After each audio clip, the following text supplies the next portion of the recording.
O meu nome é Clivert e eu vou falar um pouco sobre a história da saúde no Brasil. Sobre o SUS, o Sistema Único de Saúde Pública do Brasil, que tem o objetivo de atender a toda a população brasileira, desde o setor mais primário até o mais avançado. Ele é considerado o maior sistema de saúde pública do mundo porque ele tem a intenção de atender toda a população brasileira. Só que não foi sempre assim que funcionou isso na história do Brasil. O SUS nem sempre existiu. O SUS só foi aparecer lá em 88. Antes disso, eram outras formas que o pessoal tinha para cuidar de si próprio, né? Se a gente for reparar lá no período colonial, a gente vai ver que os indígenas, eles tinham as suas práticas medicinais, né? Que era muito baseada no sentido religioso, na forma religiosa.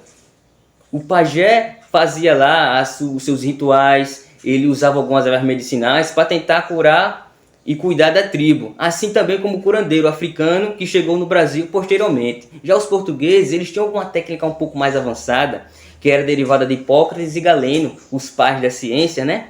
Só que o que acontece? Houve essa troca de conhecimentos medicinais, mas ao mesmo tempo houve também uma grande troca de doenças, porque as doenças que eram comuns no Brasil não eram comuns na África e nem em Portugal, nem na Europa. Então, nenhum deles estavam preparados para enfrentar a doenças de outras regiões do mundo. Nesse período, tanto no colonial quanto no imperial, quem cuidava do pessoal mais pobre era só as Santas Casas de Misericórdia, que tentavam cuidar de todos, só que não era o suficiente, porque ela só vivia de doações. Com a industrialização do Brasil, das grandes cidades, o pessoal começou a emigrar, né? Começou o êxodo do campo até a cidade grande para trabalhar. As pessoas estavam procurando trabalho. E o que aconteceu? Como se juntou muitas pessoas em um pouco espaço, facilitou muito para a doença circular com mais facilidade, não é isso? Então, no Rio de Janeiro, que era a capital do Brasil naquela época, um rapaz chamado Oswaldo Cruz foi nomeado como diretor sanitarista do Rio de Janeiro. Ele tem o objetivo de tentar acabar com essas pandemias de doenças, de peste, né? E ele criou a Polícia Sanitarista. Essa polícia, ela tinha intenção de reduzir o máximo possível e acabar com diversas doenças que estavam circulando no Rio de Janeiro, mais especificamente, né? Essa polícia, ela ficou famosa por causa do modo autoritário que eles tinham. Eles queriam vacinar as pessoas à força. Eles chegavam na casa das pessoas, quebravam potes, eles tocavam fogo no colchão das pessoas, nas roupas. E isso aí acabou revoltando a população, que ficou até conhecido a revolta que teve como Revolta das Vacinas, porque o pessoal se armou e foi para cima dessa polícia sanitarista para impedir isso aí.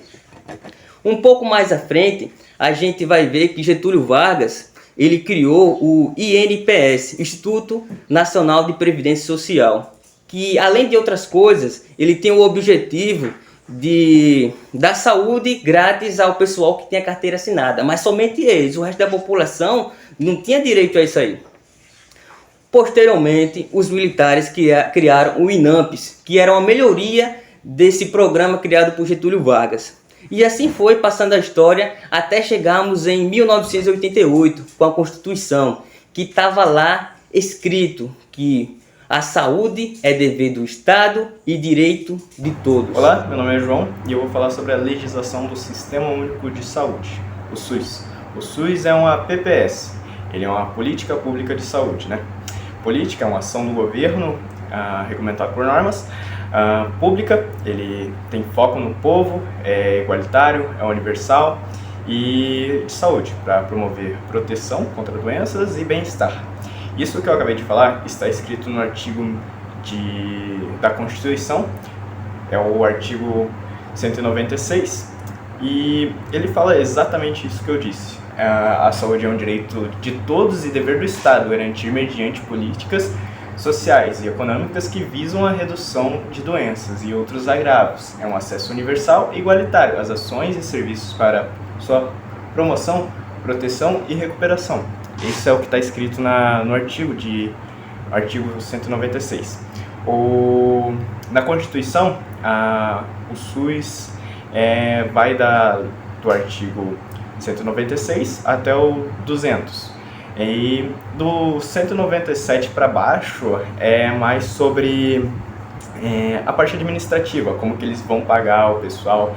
Eles têm que atender 60% da população para bater o piso salarial, 15% de... É mais sobre administrativo, que também eu não vou entrar nessa parte de salário e tudo mais. E eu vou falar sobre a 197, que basicamente diz que o Estado tem que criar outras normas fora a Constituição, com leis ordinárias, leis federais, para suprir ela, né? E aí que entra as leis orgânicas, a 8080 e a 8142, que são as leis que basicamente regem as mais importantes do sistema de saúde. E o decreto decreto 7508, né? Vou falar sobre a 8080, são as leis orgânicas, né?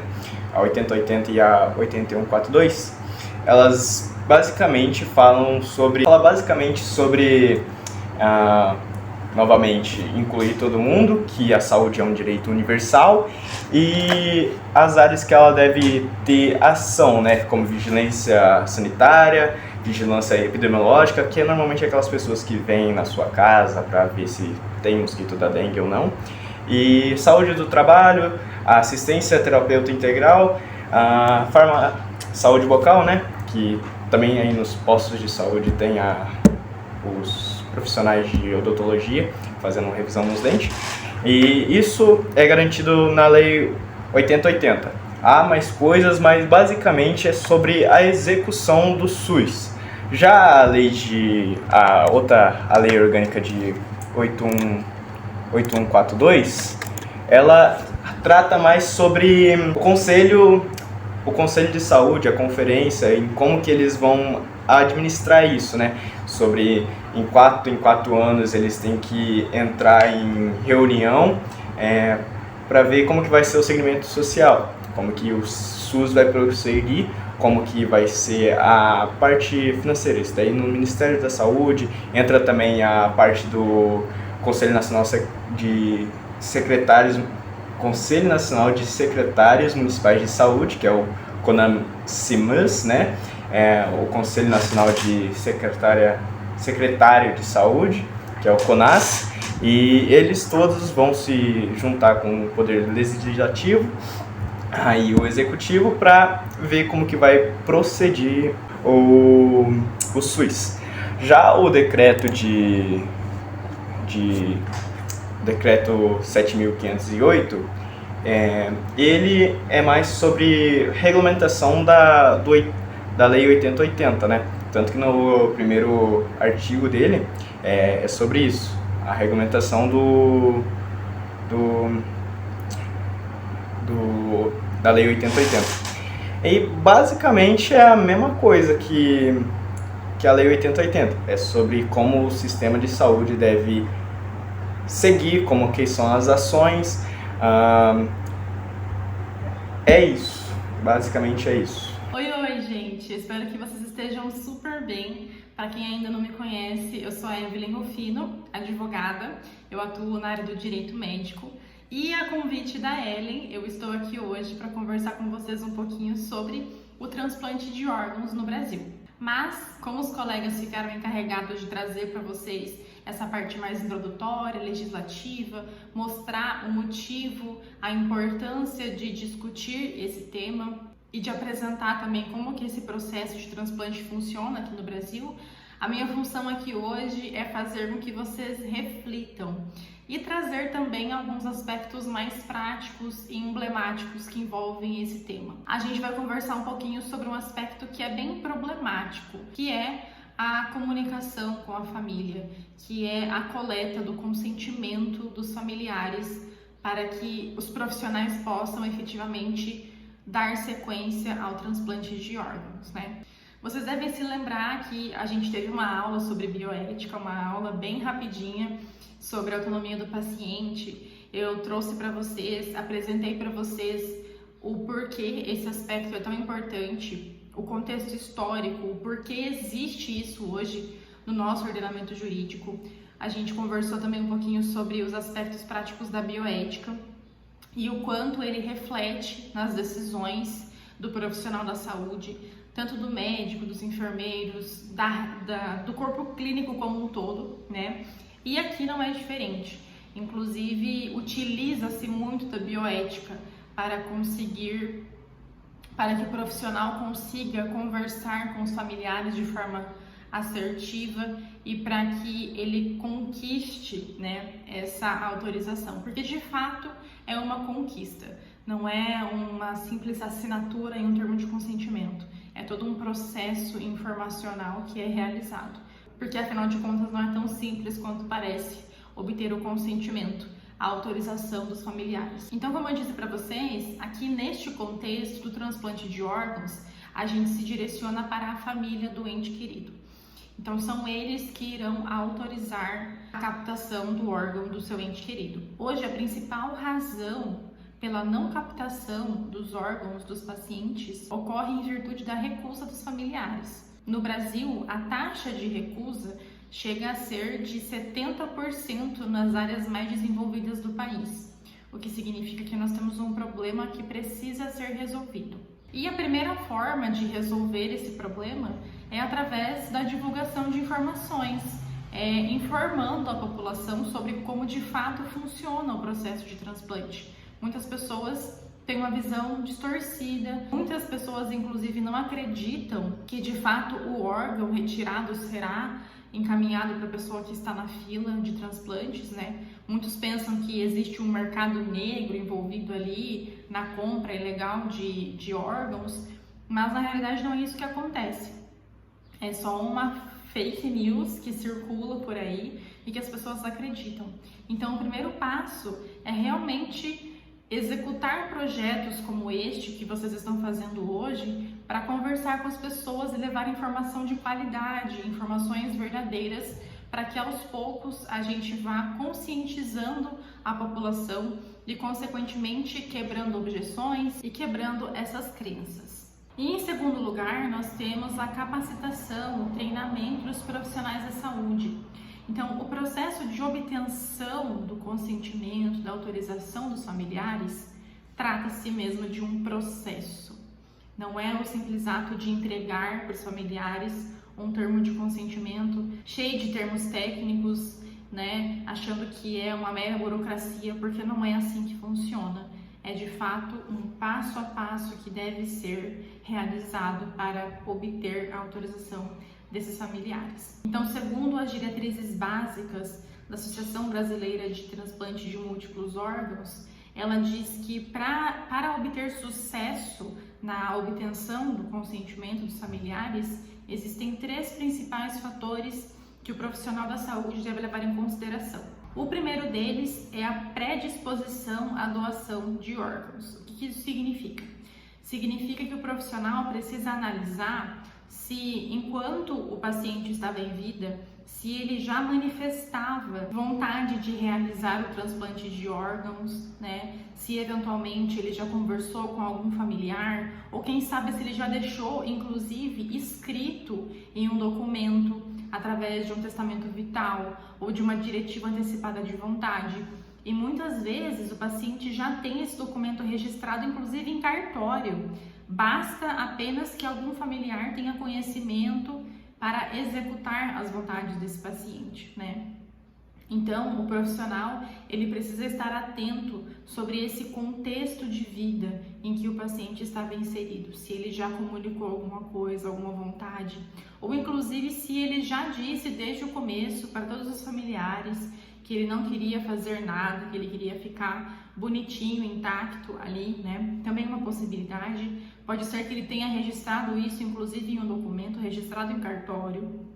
Então, o profissional precisa saber dessas informações, porque é com base nessas premissas iniciais que ele já vai saber por qual caminho percorrer. O segundo fator diz respeito à qualidade do atendimento que foi prestado para o paciente durante a sua jornada dentro do hospital.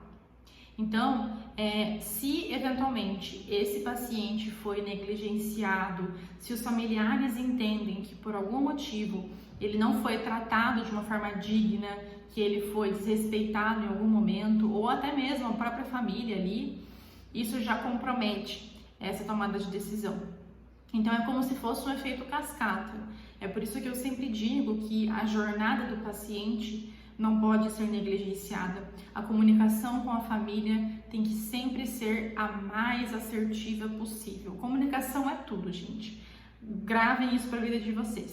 E em contrapartida, considerando que esse paciente sempre foi super bem tratado, que a família sempre foi muito bem acolhida, pode ser que a família tenha uma crença de não vou realizar, não vou autorizar esse transplante.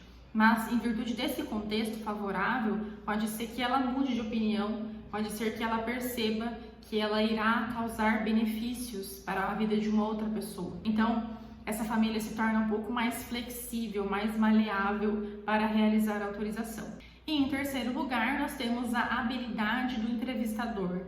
Nada mais é do que a habilidade e o conhecimento do profissional que está realizando a entrevista com os familiares. Vale ressaltar que esse profissional pode ser o médico, o assistente social, o psicólogo, de repente o enfermeiro, pode ser que seja o profissional na qual a família tem mais afinidade, porque às vezes a gente acaba criando um vínculo com um profissional específico, né? Geralmente é com o médico que está assistindo o paciente, mas esse profissional, ele precisa entender a história de vida do paciente. Ele tem que entender em qual contexto ele estava inserido, porque isso vai impactar diretamente na tomada de decisão, na forma como ele vai orientar essa família também, na linguagem que ele vai orientar. Então, se for uma família que tem uma condição socioeconômica um pouco mais baixa, ele não pode chegar falando com uma linguagem super rebuscada. É o que eu sempre falo. O médico, quando vai conversar com o paciente ou com os familiares, ele precisa explicar sobre o diagnóstico, os procedimentos, o prognóstico, como se ele estivesse conversando com uma criança de 6 anos de idade. Ele precisa ser acessível, se fazer entender. É dessa forma que a gente consegue trilhar um caminho mais fácil, que a família consegue compreender, inclusive, qual é a situação que o paciente está envolvido, porque aqui, além de estarmos diante de pessoas que são leigas da medicina, o profissional precisa entender que a família também está passando por um processo de luto e, consequentemente, se torna muito mais difícil entender e racionalizar o que é uma morte encefálica, como que se dá o diagnóstico de uma morte encefálica. E para a família do paciente é muito difícil compreender esses termos. Então, o médico precisa trabalhar a sua comunicação. Não basta que ele tenha somente a técnica, a comunicação precisa estar sempre alinhada para que ele se faça entender. Então, esse processo de transplante de órgãos não é um processo simples, ele requer muita habilidade do profissional da saúde, requer muita sensibilidade, requer muita empatia, compaixão do profissional que está ali frente a frente com a família. E também é muito importante que vocês levem essa informação para a família de vocês, que vocês passem a partir de hoje a se questionar. Qual será que é a vontade da minha mãe, do meu pai, dos meus avós, dos meus filhos, para quem já é pai, para quem já é mãe? Tentem aos poucos ir conversando com as pessoas e descobrir quais são as suas vontades. Se for interessante também, registre, faça um documento, procure um advogado para fazer uma diretiva antecipada de vontade ou até mesmo um testamento vital. Mas não deixem de refletir e de conversar sobre esses assuntos, porque eles são extremamente importantes. Nós estamos diante de uma temática que envolve a morte. Infelizmente, falar sobre morte, falar sobre o direito de morrer, ainda é um tabu muito grande para a nossa sociedade. Mas eu peço para que vocês não encarem esse assunto como um tabu, porque a nossa finitude é a única certeza que nós temos. Então, quanto mais a gente conversar sobre isso, quanto mais nós estivermos abertos para os diálogos e para menos julgamentos, melhor será para todos nós e para a nossa sociedade. inclusive. Até mais! Olá, meu nome é Bianca e eu vou falar sobre a doação de órgãos no Brasil. Para ser um doador, precisa conversar primeiro com a família. E no Brasil, a doação é feita somente depois da autorização familiar. Existem 2 tipos de doadores. O vivo, que ele pode doar tanto a medula óssea como parte dos rins e do pulmão, e o falecido, que ele pode doar o restante dos órgãos, que é por morte encefálica, morte cerebral ou algum AVC.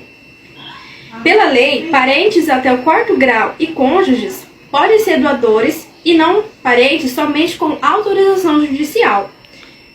O SUS tem o maior programa de transplante público do mundo e cerca de 80% dos transplantes são feitos com recursos públicos. O primeiro transplante de órgão no Brasil aconteceu em 19 de abril de 1964, quando o rim foi transplantado no Rio de Janeiro, sendo o órgão mais transplantado no mundo, seguido pelo fígado. Em 2021, foram feitos mais de 23 mil procedimentos, dos quais 4,8 mil foram de rim, 2 mil de fígado, 334 de coração e 80 de pulmão. Dados informam que em 2013, 47% das famílias não aceitavam que seus entes queridos fossem doadores de órgãos, pois eles tinham alguma morte cerebral e eles não aceitavam. Por isso é importante ter a autorização da família, você informar para sua família que você quer ser um doador, para você ser compatível com qualquer pessoa, para você ser um doador de órgãos.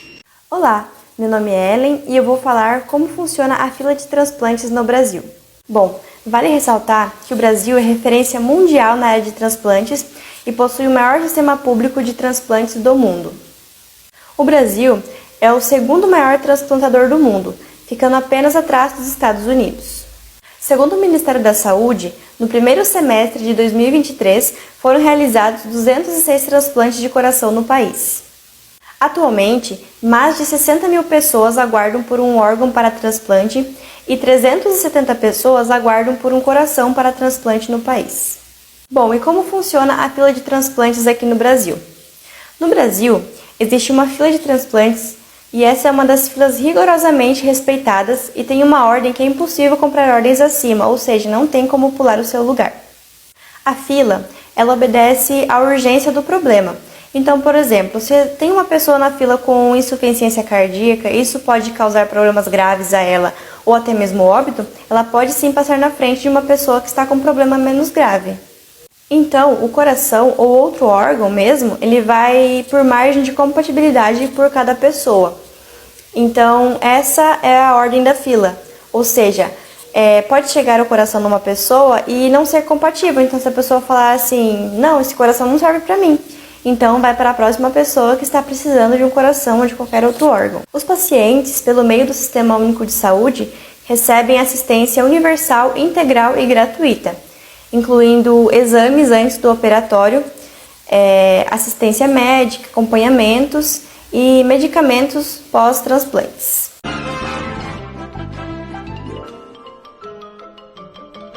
Isso é tudo, pessoal.